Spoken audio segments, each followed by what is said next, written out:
शांति का संदेश देने वाले महाकारुणिक तथागत भगवान बुद्ध एवं भारत देश में दोबारा फिर से भगवान बुद्ध के सद्गुणों को वापस लेकर के आने वाले परम पूज्य बोधिसत्व डॉक्टर बाबा साहब अम्बेडकर, इनको मेरा कोटि कोटि नमन है।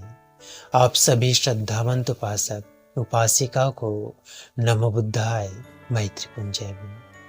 आज हम धम्मपद में कथा सुनेंगे, जहाँ एक बार कुछ सेठ लोग व्यापार के लिए नदी से पार होकर के दूसरे गांव जा रहे थे, नाव में सवार होकर के।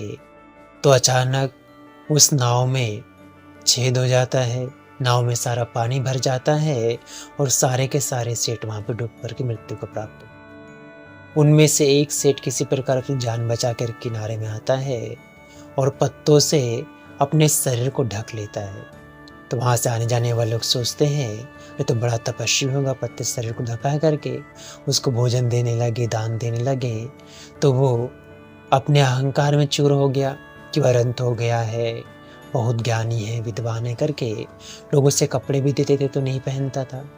वहीं से एक बार जब उसका कोई मित्र वहाँ से गुजर रहा होता है तो देखता है अरे तो अज्ञानी है, यह अभी अनंत नहीं हुआ है और इसमें अनंत होने के गुण भी नहीं है। इसको सही दिशा दिखाता होकर के बोलता है, उसके पास में जाता पहचान के कहता है भाई पास में भगवान बुद्ध रहते हैं, वहाँ चले जाओ, तुम्हें भी ज्ञान प्राप्त नहीं हुआ, अनंत नहीं हुए हो, भगवान से ज्ञान ले लो करके। तो व्यक्ति अपने मित्र की बातों को सुनता है, जानता है। और भगवान बुद्ध उस समय भिक्षाटन के लिए निकले हुए थे। तो भिक्षाटन के रास्ते में जब वो चलते हुए होते हैं तो उनसे रिक्वेस्ट करता है, निवेदन करता है कि भगवान मुझे धम्म दान दीजिए, मुझे धम्म दीजिए करके। तो भगवान कहते भी समय नहीं है, भिक्षाटन के बाद में धम्म दान दे दूंगा करके। मगर सुनता ही नहीं, रिक्वेस्ट करने पर निवेदन करने लगता है।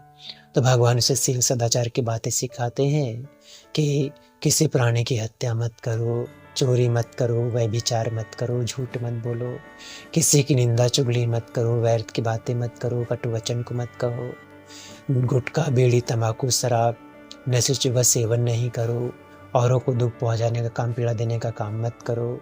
उनकी बातों को सुनते हुए धम्मों को साक्षात्कार कर लेता है और बड़ा ही प्रसन्न होता है, नमन करता भगवान को। और विदा लेते समय उसकी अचानक कहीं गिरने से मृत्यु हो जाती है, एक्सीडेंट हो जाता है, मृत्यु हो जाती है। तो सारे भिक्षु भगवान से इकट्ठा होकर कहते भगवान उस व्यक्ति की क्या गति हुई। तो भगवान बुद्ध कहते हैं उसने सुगति को प्राप्त कर लिया। कहते भगवान कैसे प्राप्त कर लिया।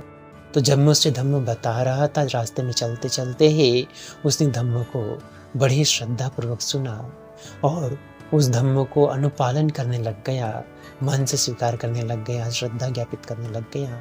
इसलिए उसकी सुगति हो गई। कभी कभी सारी किताबें पढ़ के रह जाओ तो मनुष्य धम्म को नहीं जान पाता है और 2-4 शब्दों से ही मनुष्य धम्म को समझ जाता है। वो 2-4 अच्छे शब्द ही मनुष्य के काम आ जाते हैं। इसलिए मनुष्य को धम्म की हर एक छोटी छोटी बातों को भी ध्यान सुनना चाहिए, श्रद्धा रखनी चाहिए। इसी में मंगल समाई, इसी में कल्याण समाया है। आप सभी लोगों ने बड़ी श्रद्धा पूर्वक इस धम्मपद की कथा को सुना।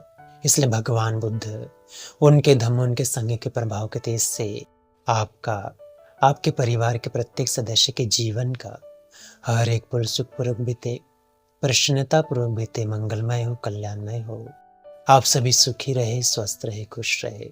आप सबका मंगल हो, भला हो, कल्याण। भवतु सब मंगलं रक्षन्तु शब्द देवता, सब बुद्धानुभावेन सदा श्रुति भवन्तु ते। भवतु शब्द मंगलं रक्षन्तु शब्द देवता, सब धम्मानुभावेन सदा श्रुति भवन्तु ते। भवतु सब मंगलं रक्षन्तु शब्द देवता, सब संघानुभावेन सदा श्रुति। साधु साधु साधु।